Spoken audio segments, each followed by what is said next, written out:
My best friend's mother knocked on my door at midnight with a garbage bag full of clothes and asked if she could sleep on my couch for one night. One night turned into something I never expected. She stood under my porch light with her hair flat against her forehead and mascara gone from crying somewhere along the drive. Diane. She tried to laugh at herself, and it came out broken. Hi, Ethan. I'm sorry. I know it's late. I looked past her at the empty driveway. No car. Where's Ryan? Her face did something complicated when I said his name. Not fear exactly. Something closer to humiliation. He's not answering his phone. What happened? I don't want to get into it on your porch. I stepped back and opened the door wider. Then don't. Come inside first. She hesitated with one hand still on the strap of her bag. Ethan, this isn't right. Showing up like this. It's midnight and you're standing in the cold holding a garbage bag. Right can wait until morning. That got something out of her. Half a laugh, half a breath she'd been holding for miles. She stepped past me into the living room and stood there like she didn't recognize her own legs. I hadn't seen Diane in almost 2 years. Not since Ryan and I stopped being close the way we used to be. Back when I practically lived at their kitchen table doing homework and eating her cooking, because my own house never had much in it. She used to be the steadiest person I knew. Now she looked like someone who'd been folded up too many times. You don't have to knock next time, I told her, setting her bag down by the couch. She looked at me strangely. What? You knocked? You don't have to do that here. Her eyes filled up fast, and she looked away before I could see it fully. I'll get you a blanket, I said, and walked toward the hall closet so she'd have a second to put herself back together in private. When I came back, she was sitting on the edge of the couch with her hands folded like she was in a waiting room. Diane, what happened? She looked at the floor. Ryan talked me into signing some paperwork for the lake house. He said it was for tax, some kind of trust arrangement to protect it. I trusted him. He's my son. I waited. That house had been in her family since before Ryan was born. The one place I remembered feeling calm as a kid. What did the paperwork actually do? She swallowed hard. It transferred the property into an investment group he was running with 2 other guys. Vacation rental fund, some pitch about fast returns. 3 weeks ago, a man showed up with a lockbox and told me the house had already been sold to cover a debt. I didn't say anything for a moment because some things need silence before they need words. He put a lockbox on your door. He said it was temporary. He said I could stay with my sister in Ohio. Then he stopped calling me back. I felt something tighten behind my wrist, a version of anger that comes in slow instead of loud. You're not going to Ohio tonight. Ethan, I can't impose on you like this. You showed up at my door at midnight. That ship left the harbor already. She almost smiled. I mean it. I don't want to make this weird between you and Ryan. Ryan put his own mother out of her house. Weird already happened. He did it first. She looked at me for a long moment, like she was trying to figure out if I meant what I was saying or if I was just being polite. Guest room's yours for now, I told her. We'll figure out the rest tomorrow. I didn't know yet how much that one sentence was going to rearrange my whole life, but if I'd known, I think I still would have said it. Maybe just with a little more nerve built up first. The next morning, I woke up to the smell of coffee, which was strange because my coffee maker hadn't worked properly in about a year. I walked into the kitchen and found Diane standing at the stove in one of my old college hoodies, hair pulled back, looking more like herself than she had the night before. Morning, she said without turning around. You don't have to cook. Somebody has to, based on what I found in your pantry. That's an insult to my pantry. It's an insult to whoever sold you that pantry as functional. I sat down at the counter, still half asleep, and she slid a plate in front of me, eggs and toast, actual food. This isn't a bed and breakfast, I told her. No, at a bed and breakfast, they'd at least charge you for coffee this bad. I've been drinking that coffee for 2 years. It's kept me alive. It's been trying to finish the job quietly. I laughed before I could stop myself, and something in her expression eased when she heard it. She sat down across from me with her own cup. For a few minutes, we just ate, 2 people pretending this was a completely normal Tuesday. Then she set her cup down and said, I called my sister this morning. I nodded slowly. And she said I could come stay with her in a few weeks once she gets a room cleared out. A few weeks. I know I can't stay here that long. Ethan. I didn't say a timeline. I said until it's sorted. Sorted meaning. Meaning until the mess with the house and Ryan gets handled properly. Not meaning until it's convenient to kick you out. Her eyes narrowed slightly, careful rather than suspicious. Why are you doing this? Because I know what Ryan does when he wants something and doesn't want to earn it. Diane went quiet at that. I didn't plan on saying it over breakfast, but it came out anyway. He was always like that with you, I said. Even back in high school, he'd get you to cover for him and then act like it never happened. She stared down into her coffee. I always told myself he'd grow out of it. He might still, I just stopped expecting it on his timeline. That got a small, tired laugh out of her. You're kinder than you used to let on. Careful, I have a reputation as a guy who owns exactly one skillet and trusts nobody with it. What reputation is that supposed to protect?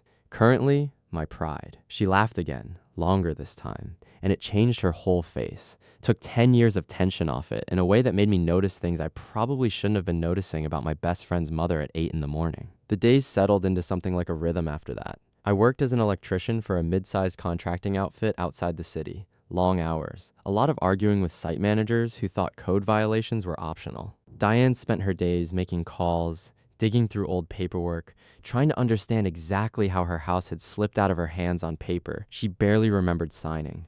At night, we ate together at the counter because my kitchen table had somehow become storage for tools. She stopped asking permission for everything after the first week, though she tried at first. Can I use the washer? Diane, if you ask me that again, I'm going to start charging rent in nickels. Can I rearrange this cabinet? Only if you can beat it in a fair fight. It's been winning against me for a year. Do you mind if I make soup? Real soup. Not the sodium bomb you apparently survive on. I'm morally opposed to soup, but I'll allow it under supervision. She'd give me that look mature women give when they're trying not to laugh too easily at something. Are you always like this? Only under duress. You consider soup duress. In this economy, absolutely. The house started feeling different without either of us announcing it. There were clean towels that smelled like something other than nothing. There was music sometimes, old country from her phone while she cooked. There were real conversations at the counter instead of me eating alone standing up. She asked about my work, actual questions, not polite ones. So when a job goes over, budget who takes the blame? Me, always, even when it's the client changing their mind 3 times. That sounds familiar. I looked at her. Ryan. She stirred her tea slowly. Ryan has always been excellent at making sure somebody else holds the bag when things go wrong. I nodded. He turned it into a whole career, apparently. Did he do that to you too, growing up? Sometimes, I said. If things were calm, he'd find a way to stir something, needed the noise. Diane's jaw tightened. I thought that was just a phase. It might still be. I just stopped signing up to be the practice round. That made her almost smile. Then the smile faded into something sadder. I should have seen what he was doing with the house. You're his mother. That doesn't make you psychic. No, it makes me hopeful. That's a different failure. She looked at me a beat too long after that. You're kinder than you act, she said again, like she needed to say it twice to believe it. That was around the time I started noticing I was in real trouble, because Diane was beautiful in a way that had nothing to do with trying. She wasn't loud about it. She didn't walk into a room expecting attention. She earned it in about 3 sentences and never seemed to notice she'd done it. She remembered how I took my coffee after mocking it for a week straight. She listened when I talked and called me out when I dodged a real answer. One night I came home late from a job that had gone sideways twice. Boots muddy. Patience gone. Diane was at the counter with papers spread everywhere. Bad day. Foreman rediscovered a brand new way to be wrong about wiring codes. Impressive. Truly a visionary. He'd hate that description. She stood up and pulled a plate from the oven. Dinner's ready. You didn't have to wait. I didn't wait. I ate already. This is just yours. I looked at the plate set carefully at my spot. You made me a plate. I'm considerate, not romantic, she said. And then the room went very quiet because we both heard what she'd actually said. I took my jacket off slowly. Well, glad we cleared that up. She shot me a warning look, but there was color rising in her face that hadn't been there a second earlier. Don't start anything. I'm not starting anything. I got attacked by a foreman today and came home to romantic subtext. That's on you. This is not romantic subtext. Good, because I don't have workplace HR here to file a complaint with. She tried to hide a smile and failed completely. I sat down to eat, and when she reached to set my glass down, her hand brushed mine. Brief, unplanned, and neither of us moved for a second longer than we should have. She pulled her hand back first. I'll let you eat in peace. Stay, I said, before I decided to say it. She stopped halfway turned. That's not all you meant, Ethan. I looked at her and didn't make it a joke this time. No, it's not. Her expression shifted, guarded, but not closed off. You need to be careful with what you're saying right now. I am being careful. No, you're not, she said quietly. I'm 47. I can do basic math. And I'm 26, still doing fine at counting too. This isn't funny, Ethan. No, it's not. I agree. She crossed her arms. I'm Ryan's mother. I'm aware. I'm living in your guest room because my life fell apart 3 weeks ago. I'm aware of that too. Then you understand why this can't turn into anything, she said, and stopped herself right at the edge of a bigger word. Into what? I asked. She looked away. I pushed my plate aside because dinner suddenly felt like a formality neither of us cared about. I'm not confused about what I'm feeling, Diane. You think you're not. That's fair to say. You went through something painful with your son. I know. And you're sitting here making me dinner in a kitchen you don't own. That can look like a lot of things it isn't. It can, I agreed. So I'd rather tell you exactly what it is on my end before I start finding excuses to walk past the guest room 4 times a night. That got a small, unwilling smile out of her before she caught it. Ethan, I like you, she said finally. I'm drawn to you. I respect the hell out of you, and none of that means you owe me anything, and none of it means I should be saying it out loud right now. You shouldn't say that. Why? Because part of me wants to hear it, I said honestly. That stopped her cold. I'm sorry. I shouldn't have said what I just said. Don't apologize for something true in this house, I told her. She sat down slowly across from me. I don't know what I'm feeling exactly, she admitted. I know I feel safe here. I know I look forward to the sound of your truck in the driveway, and that makes me feel ridiculous. Why ridiculous? Because I'm old enough to know better. You're old enough to know when something's actually real too, I said. Her eyes lifted to mine, and for a moment the whole kitchen felt too small to hold whatever was sitting between us. Then she stood up. I'm going to bed, she said. Okay, I answered. At the hallway she paused. Thank you for not making this ugly. I don't want ugly with you. She looked back once, then disappeared down the hall, and after that night, nothing between us went back to how it had been. We didn't suddenly act like a couple. We were too careful for that, too aware of everything Ryan had already broken. But the distance shrank. She stopped pretending she didn't notice me watching her. I stopped pretending I had good reasons to be in the kitchen every time she was in it. One Saturday, I fixed a loose hinge on the pantry door while she stood behind me holding screws. You're very serious about hardware, she said. Hardware holds civilization together. I thought that was coffee's job. My coffee holds nothing together according to you. That's accurate, I said, glancing back. You enjoy criticizing my character. Only the parts that need improvement, she said, handing me a screw, her fingers brushing my palm and staying there half a second longer than necessary. I'm not applying for a job here, she said quietly. No, I agreed. Then what are you looking for? She met my eyes, then glanced toward the hallway like the answer was hiding somewhere down it. Peace, she finally said. That's it for now. For now is honest, I told her. Honesty is dangerous, she said, her voice softer. So is this hinge? Hold it steady. She laughed and grabbed the bracket, but the air stayed charged between us for the rest of the afternoon. That night, I lay awake longer than I wanted to. My worry wasn't really about our ages, or what people would think. People always think something and usually aren't qualified for the opinion. My worry was simpler than that. What if Diane looked back on this later and decided I'd taken advantage of the worst month of her life? What if she mistook safety for something bigger than it was? So I made a decision that felt very mature and very annoying to actually live with. I slowed everything down. I stopped lingering in doorways. I kept my compliments honest but light. She noticed by Thursday. You've been avoiding me, she said, finding me in the driveway loading scrap wire into my truck bed. I live here. You're doing a bad job of avoiding, then. I'm giving you room. I didn't ask for room, Ethan. No, but I thought you might need it. She walked closer. Is this about what I said? It's about what I said too, I admitted. She had that guarded look again, trying to protect both of us and resenting me a little for helping. I'm not fragile, she said. I know. Then stop treating me like I might break. I'm treating you like someone whose whole life just got flipped over. That's different from fragile. I can be hurt and still know what I want, she said, and that landed harder than she probably meant it to. I leaned against the truck. And what do you want? I asked. She looked down at her hands, then back up. I want you to stop disappearing every time I stop pretending I don't feel something. I nodded once. Okay, that's your whole response. I'm trying not to mess this up. My apologies if the delivery needs work. That got a real smile out of her. I stepped closer, leaving room for her to close the last of the distance herself. I'll stop disappearing, I said. Good, but I'm not rushing you into anything. I didn't ask you to rush. I asked you to be present. I was. The next day I brought her flowers. Nothing dramatic, just a small bunch from the grocery store after standing in that aisle for almost 10 minutes like an idiot. An older man finally told me, son, either buy them or apologize to them, so I bought them. When I handed them over, she just stared. What is this? A financial error in the floral department. They're for me. No, I thought the toaster needed encouragement. She laughed, took them, and something in her face opened up completely. Thank you, she said. You're welcome. Then she stepped forward and kissed my cheek. soft and brief, and somehow more dangerous than anything louder would have been. I didn't move. She pulled back and asked quietly, "Too much." "No." "Too little." I looked at her mouth and said, "Also no." Her breathing changed. Mine did too, but she stepped back first, murmuring something about putting the flowers in water, and I stood there like a man who'd survived a small explosion and was trying to look calm about it. Around that same time, I made a call I didn't tell her about. A guy from my crew, Tyler, had gone through a similar property mess with his grandmother years back and gave me the name of a real estate attorney, Rachel Voss. I met her downtown on my lunch break and laid out everything Diane had managed to gather.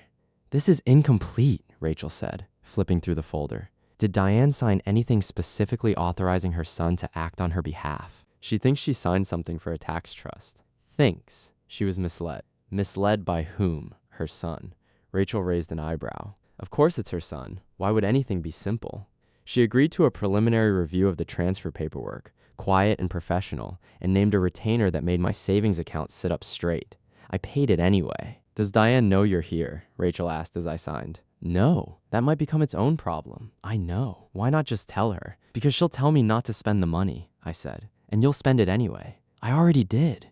Rachel gave me a dry look. "Romance or guilt?" "Respect," I said. She nodded like that was an acceptable answer to file away. At home, Diane knew something was off within minutes. "You're quiet," she said. "Long day. You're always louder after a long day. You complain theatrically, and then eat, and then insist you never complain. I feel very observed right now." "You are. Everything okay?" "Yes, you're lying." "Not lying," I said, editing. "That's worse." I wanted to tell her everything, but Rachel had only just started digging, and I didn't want to hand Diane hope without something solid underneath it. "I'm working on something," I finally said. "For me?" Her eyes sharpened. "Ethan, when I can tell you, I will. That's not comforting. I know. I don't like being managed," she said. "I'm not managing you." "No? Because it feels close to that." She was right, and I hated it. "I'm not trying to take control away from you. I'm trying to make sure that when I bring you something, it's real and not just hope." Her face softened a little, not all the way. "Don't decide things for me, Ethan." "I won't. I promise." That conversation sat between us like a warning label for a while after. The rest of what was growing between us kept happening anyway, because people are inconvenient like that. Weeks later, Rachel called on a Wednesday afternoon. "I found something," she said. I stepped away from the job site. "How bad or good?" "For Diane. Potentially very good." The transfer authorization has execution problems, notary irregularities, dates that don't line up with the actual signing. There's a real path to challenge the whole transaction. I closed my eyes for a second, so it can be undone.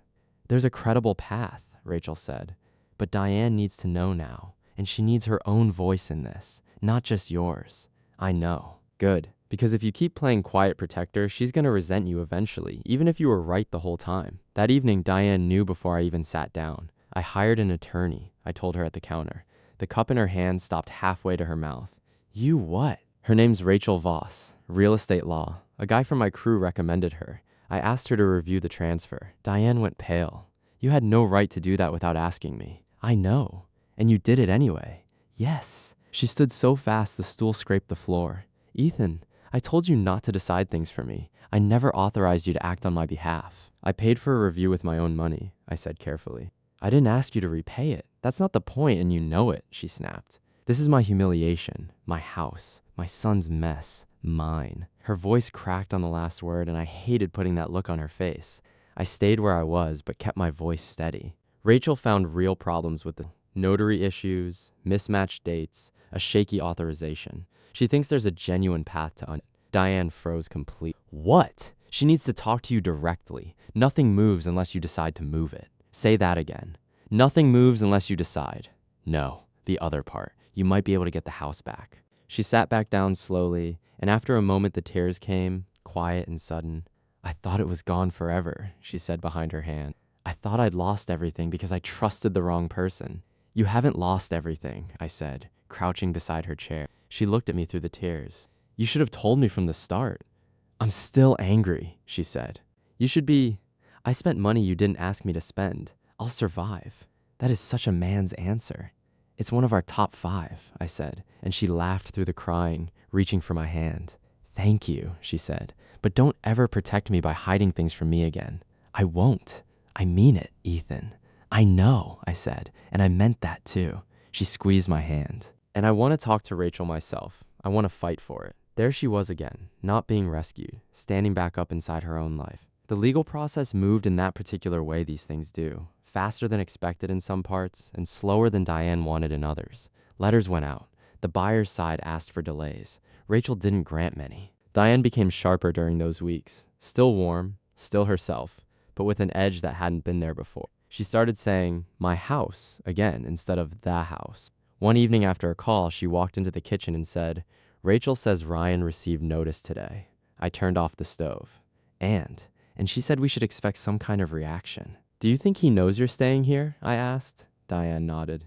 "He knows I left that night. I told him where I was going before I turned my phone off. He never responded, but he knows. So we set some rules. If he calls, you don't answer alone. If he shows up here, he doesn't come inside. If he starts yelling, I handle the door."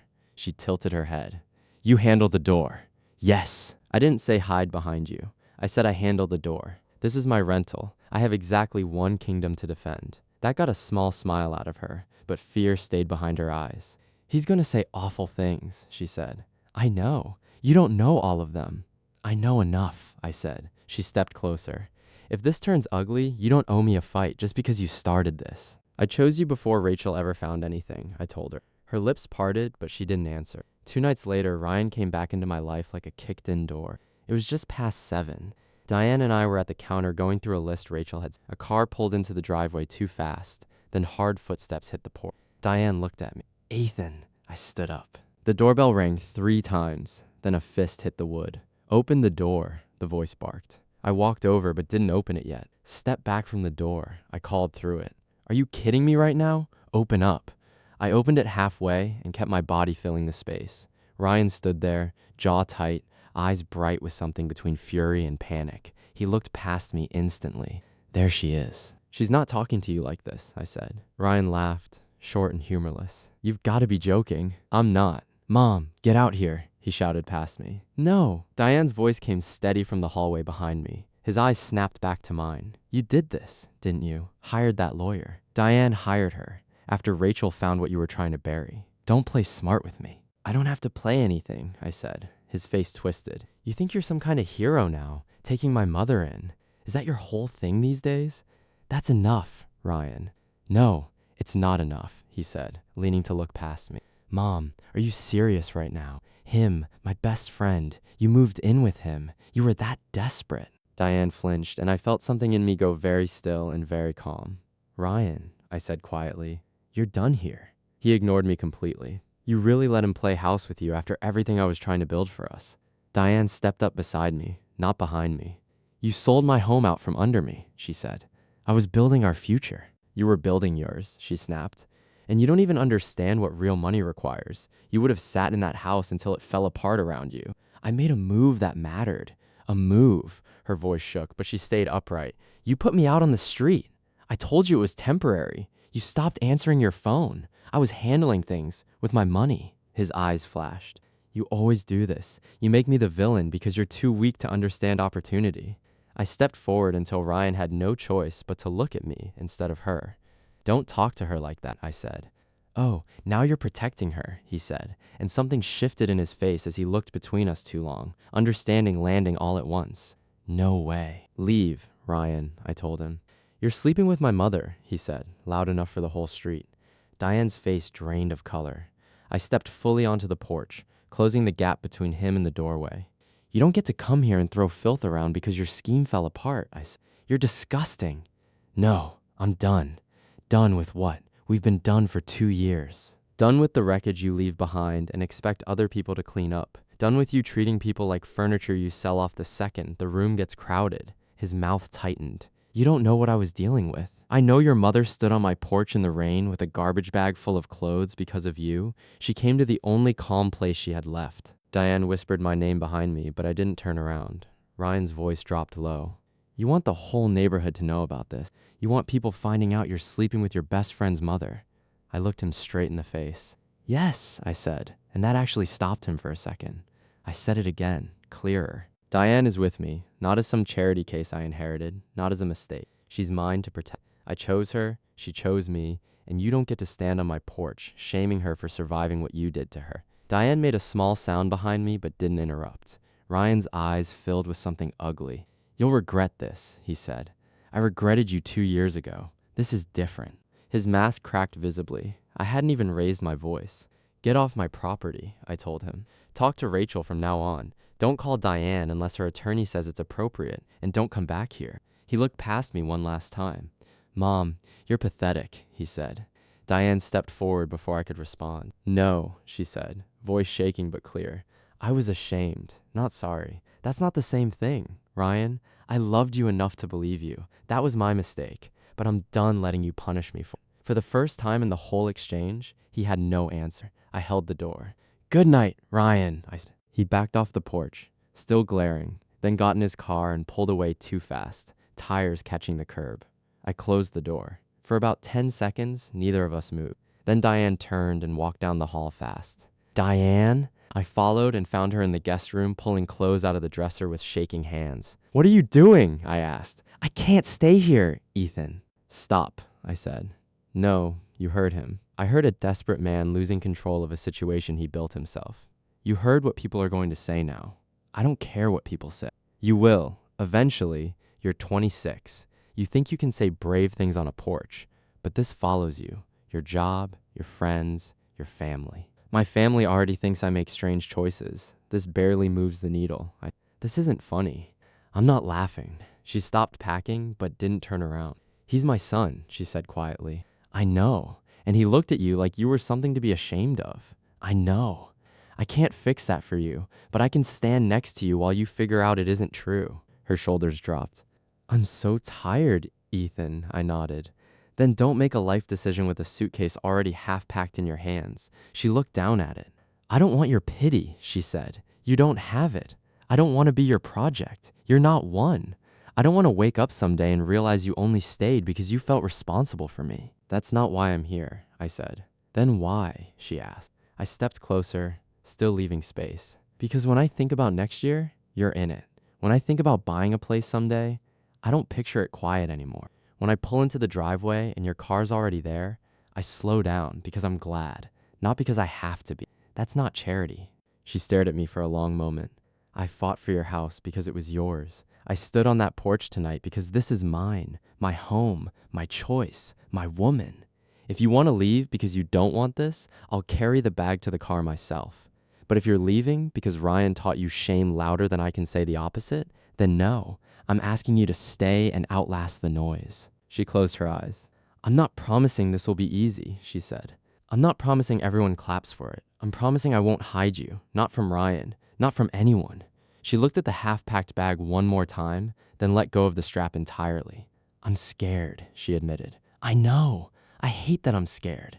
That's fine. Be scared here instead of somewhere else." For a long moment, she just stood there. Then she stepped into me and held on. I wrapped my arms around her and felt her shake once before going still. "I choose you too," she said against my shirt, "but I need to choose myself again first." "That's the best reason I've ever heard to stay," I told her. She pulled back with a tired, almost amused look. That was almost too good a line. I've been saving it. For what occasion exactly? This seemed important enough. She laughed, small and worn out, but completely real, and we put her clothes back in the dresser together. After that night, nothing between us was pretend anymore. Rachel handled the legal side with steady, relentless pressure. Ryan tried to stall. The buyers group suddenly grew very cooperative once their own paperwork got examined too closely. Diane gave her statements, signed what needed signing, and asked every question herself without waiting for me to translate any. I sat next to her when she wanted that and stayed out of the room when she didn't. At the hearing, she wore a plain navy dress, nervous but steady, and I sat right behind her.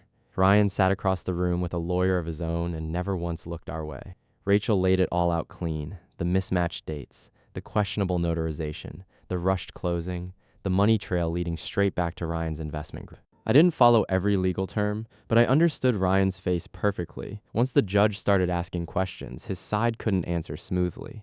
In the end, the transfer was unwound through a settlement that returned Diane's rights to the property, along with a mess of repairs and paperwork still ahead of her. Real life doesn't wrap up with one signature and a hallway hug, but she walked out of that courtroom owning her home again. On the steps outside, she took a slow breath. "You okay?" I asked. "No, fair." Then she looked at me and smiled anyway. "But I will be."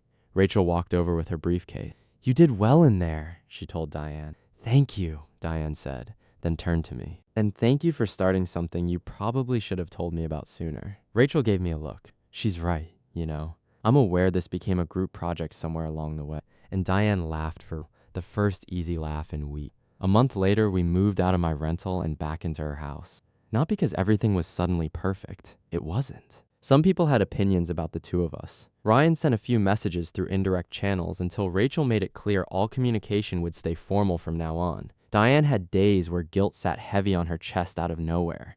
I had days where old fear crept back in too. The fear that peace could still tip over into chaos if I stopped paying attention. But we'd learned to talk before the fear got to drive anything. The first night back in her house, we ate takeout on the living room floor because half the furniture was still under sheets and neither of us had energy left to pretend we were civilized about it. She looked around the room quietly. "What are you thinking?" I asked. "That I thought I'd never sit in this room again." I nodded. Then she turned to me. "And that I don't want this to be my house that you're just visiting." I held her eyes. "It's not. I want it to be ours. Slowly. Honestly, with whatever paperwork makes that real so neither of us ever feels trapped or unsure again." That was somehow romantic and legally responsible at the same time. "I've learned from experience," I told her. "Good. I'm apparently a fan of romance with documentation now." "Are you sure about the documentation part?" she asked, leaning into my side. "Always. About me." I looked at her. "Diane, I opened that door because you needed somewhere to go. I asked you to stay because I wanted you there. And I'm still here because I love you. Those are three completely different choices, and I've made all of them on purpose." Her eyes went soft. "I love you too," she said quietly. "And it didn't need to be loud to mean everything. A year out, I can tell you this much." People eventually get used to whatever you refuse to hide from them. A few friends asked pointed questions. A couple made faces they thought I didn't notice. Tyler said it was above his pay grade to have opinions, then helped us carry a dining table up the porch steps anyway. My boss met Diane at a company cookout and spent 20 minutes talking to her about drainage permits, and by the end of the night, he liked her more than he liked me, which felt insulting but accurate. Diane went back to part-time work at a local accounting office. She fixed the house up room by room, not to erase what happened there, but to reclaim it fully as hers again. She cleared out old boxes from the garage that used to belong to Ryan and stopped apologizing for taking up space in her own life. As for Ryan, I only know pieces. The investment fund he was running collapsed within the year. His name got attached to a mess people wanted nothing to do with. Doors that used to open easily for him stopped opening at all. Last I heard, he was renting a room across town, telling anyone who'd listen that everyone had turned against him for no reason.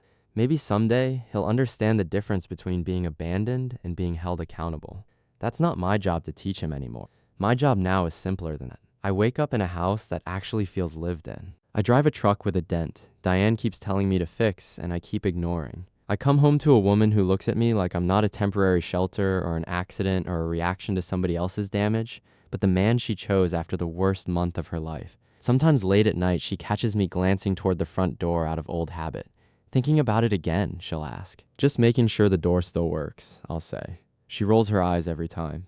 "You're impossible, yet housed," she says. "Yet loved," I correct her, and she always agrees that I'm right. That knock at midnight didn't bring trouble into my life. Trouble had already finished its work and left her standing on my porch with a garbage bag and nowhere else to go.